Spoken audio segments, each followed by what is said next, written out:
After the final question yesterday from David Sherborne, Nikki Sanderson broke down and left the High Court in tears, confirming that Prince Harry is certainly not alone in this claim against Mirror Group newspapers.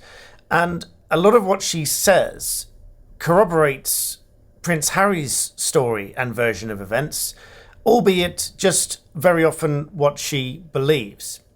That's not to say it isn't true.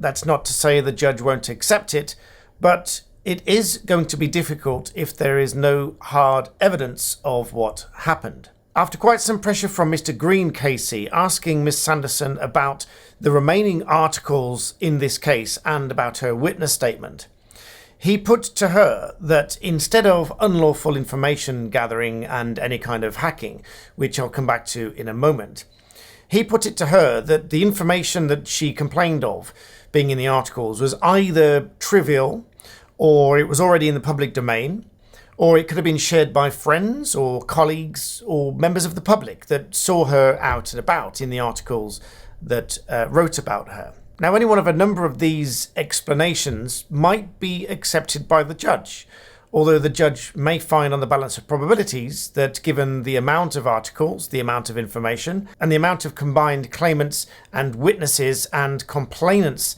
in this case, the judge may very well find that there was unlawful activity going on. Miss Sanderson said that she too believes that information was obtained and gathered about her using voicemail interception and unlawful information gathering and illegal use of private investigators. She also said in evidence that she received a call from a press officer contacting her to talk about a Metropolitan Police investigation into the potential use of phone hacking of celebrities.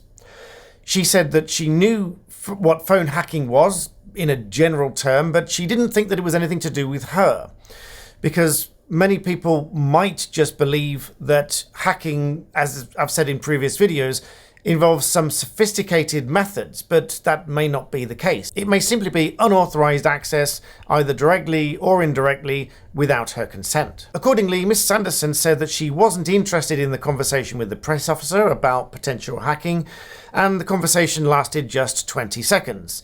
But then she just said she went on with her day.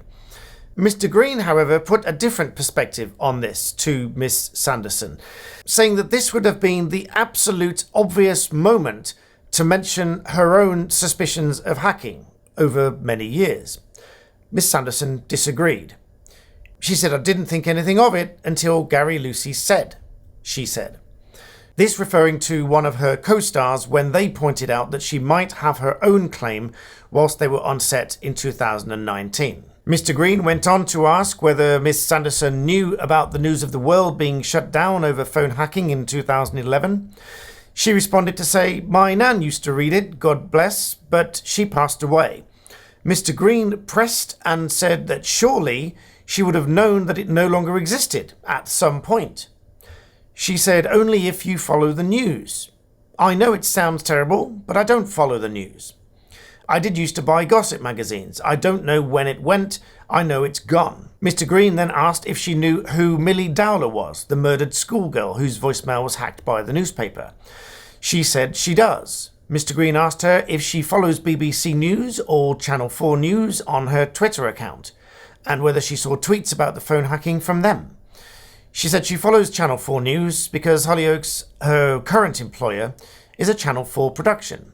But she stressed again, "I'm not interested in the news." David Sherborne, representing the claimant, then asked Miss Sanderson whether she believes that MGM was the only newspaper group that used illegal methods to get stories about her.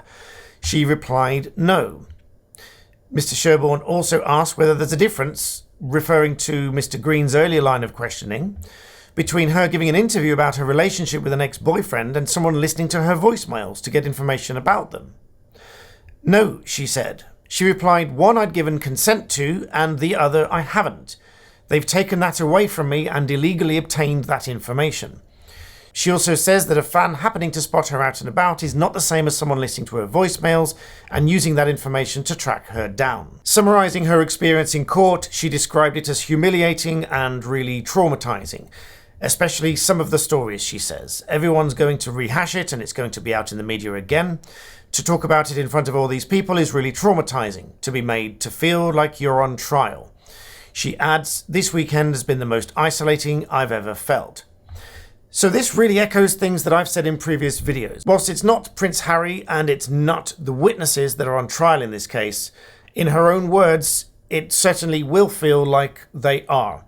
Because any trial where you're giving evidence and then being cross-examined, having your account and your credibility put to the test and challenged in open court in excruciating detail, it will certainly feel like those people are on trial themselves.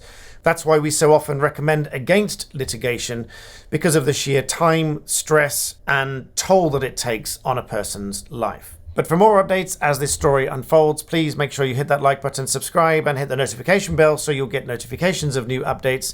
And I will keep you posted. And of course, thank you for watching.